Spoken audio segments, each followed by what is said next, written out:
So guys हामीहरू finally यस्तो दुःख गरेर झेमताल पुग्यौँ। यहाँको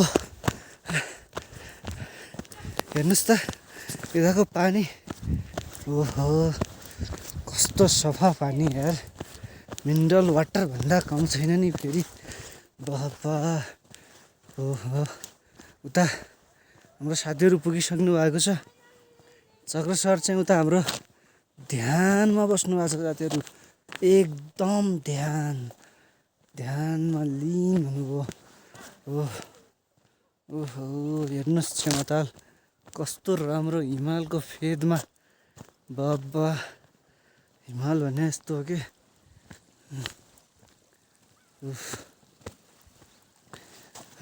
ल साथीहरू हामीभन्दा पहिला नै पुगेर यता पुरै ध्यानमा मग्न भइसक्नु भएको छ। 7 मिनटपछि साथीहरू बुद्ध बन्नुहुन्छ।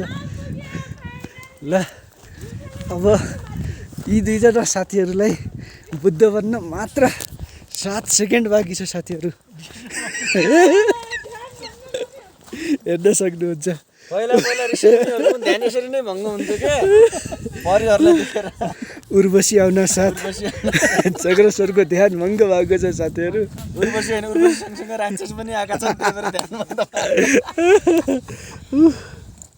उर्वशी मात्र कहाँ आयो त, यस्तो के रे।